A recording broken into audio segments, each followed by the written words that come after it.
surga yang paling rendah derajatnya adalah seperti yang dimiliki oleh raja terkaya dunia 10 kali.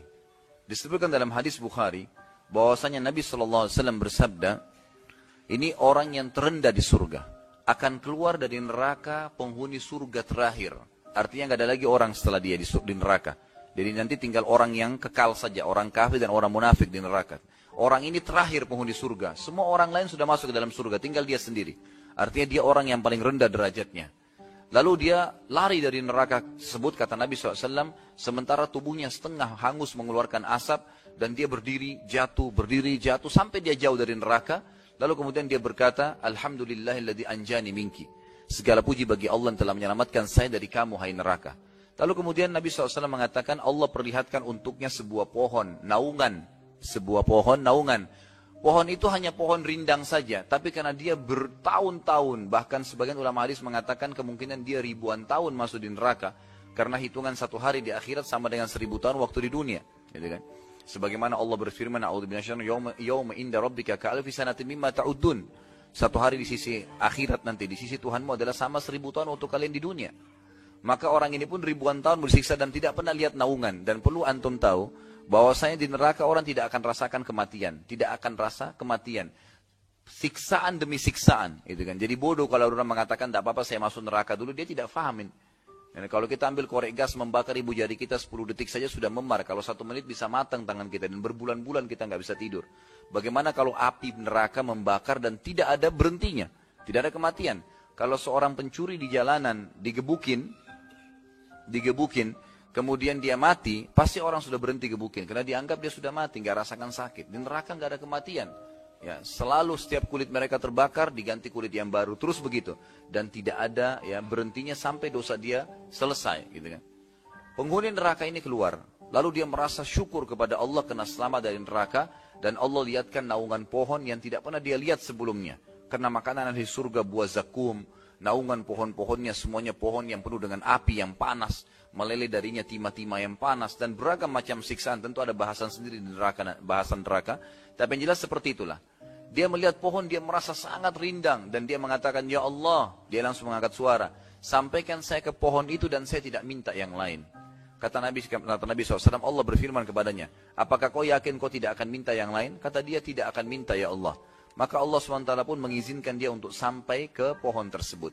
Begitu tiba di pohon tersebut, dia merasa luar biasa, dia merasa orang yang paling banyak nikmatnya Allah pada dirinya. Kemudian dia merasakan nikmatnya naungan. Bagaimana sih kalau kita lagi kepanasan siang hari terus tiba-tiba dapat pohon yang rindang? Seperti itu. Lalu kemudian Allah Azza wa Jalla memperlihatkan, kata Nabi SAW, dari kejauhan sebuah pohon yang lebih rindang dan ada buahnya serta ada kuala airnya. Tadi nggak ada buah, nggak ada air. Maka dia pun kagum dan dia mengatakan, tapi dia malu sama Allah. Dia mau minta tapi dia malu. Tadi sudah janji nggak akan minta. Lalu dia bilang, ya Allah, karena dia tidak tahan, dia mengatakan, ya Allah, berikan aku pohon itu dan air itu. Lalu berkata Allah SWT kepadanya, bukankah kau sudah janji, hai anak Adam, tidak akan minta? Dia mengatakan, ya Allah, pohon dan air dan saya tidak minta yang lainnya. Maka diantarlah dia ke pohon tersebut, dia nikmatin buahnya, dia makan sepuasnya. Coba hadir dalam poin ini, ikhwah dan akhwat sekalian. Kalau kita diberikan sebuah pohon, tabulan pot deh, tanaman dalam pot yang ditaruh buah mangga misalnya, buahnya ada 10, dikasih kita, ini hadiah, buat bapak, buat ibu, silakan, sendirian. Rasanya buahnya kita mau petik sendiri semuanya. Bagaimana kalau kita dikasih pohon yang banyak setelah disiksa yang luar biasa gitu kan.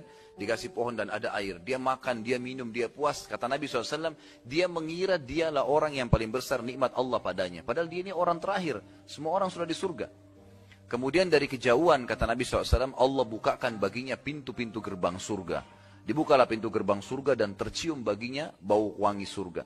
Maka dia pun yang melihat surga dan tertarik melihat orang menggunakan baju dari sutra, orang jalan-jalan di sana, kenikmatan yang luar biasa. Dia lihat taman-taman yang luas, pintu gerbang yang besar. Maka dia pun meminta kepada Allah, mengatakan, ya Allah, berikanlah saya surga. Kata Allah SWT, kau sudah janji tidak akan minta. Dia bilang, ya Allah, surga dan saya tidak minta yang lain. Lalu kata Allah Subhanahu Wa Taala, wahai anak Adam, sungguh tidak ada yang memuaskanmu.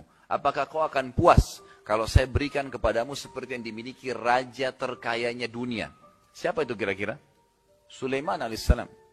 Tidak ada raja seperti Sulaiman. Sulaiman alaihissalam dalam riwayat dikatakan tidak pernah injakkan kakinya di tanah. dibawa sama angin. Kalau dari singgasananya mau ke ranjang, mau ke mana saja, dibawa sama angin, gitu kan. Nabi Sulaiman alaihissalam luar biasa, bisa berbicara apapun, semuanya istananya lantainya dari kaca, di bawahnya air mengalir. Gak bisa dibayangkan istananya luar biasa gitu, kerajaannya luar biasa. Pasukannya dari jin, dari manusia, dari burung, hewan-hewan, semuanya begitu. Kata Nabi, kata Allah SWT, mau puaskah kamu kalau saya berikan kamu seperti yang dimiliki raja terkaya dunia? Kata ulama hadis adalah Sulaiman alaihissalam. Maka karena dia dengar raja terkaya dunia, dia mengatakan, raditu ya Rabb, saya ridho hai Tuhanku.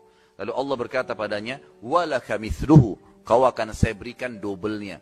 Maka dia mengatakan, raditu ya Rabb, saya ridho hai Tuhanku. Dia berkata lagi, Allah berkata lagi, walaka mithluhu, kau akan saya berikan lagi dobelnya. Terus dia mengatakan, raditu sampai 10 kali.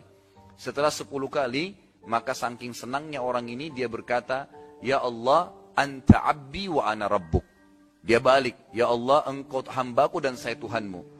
Lalu Nabi SAW tersenyum, yang menyampaikan berita hadis ini, berita gembira kepada kaum mukminin, ya sampai urat leher beliau kelihatan sallallahu alaihi wasallam. Orang ini pun akhirnya masuk ke dalam surga, dikatakan oleh Nabi SAW, dia nikmatin surganya, tamannya, makanannya, pakaiannya, istrinya, semua dia nikmatin dan dia mengira dialah orang yang terbesar nikmat Allah pada dirinya, padahal dia adalah orang yang terendah di surga. Bayangkan orang terendah di surga 10 kali dari apa yang dimiliki Sulaiman alaihissalam. Dan apa yang dibutuhkan sini Bapak Ibu sekalian? Untuk apa? Apa yang kita butuhkan untuk sampai ke derajat itu? Hanya dibutuhkan menikmatin dan mengerjakan apa yang Allah perintahkan. Itu saja. Enggak lebih daripada itu.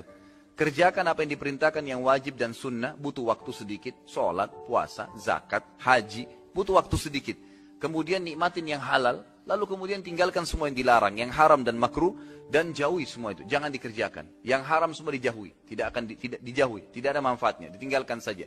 Maka secara otomatis tinggal tunggu waktu malaikat maut datang menjemput dan kita masuk surga. Itu janji. Kata Allah SWT apa? Innallaha la yukhliful mi'ad. Allah tidak akan pungkiri janjinya. Dalam ayat lain, wa man asdaqu minallahi qila. Siapa yang lebih jujur daripada Allah?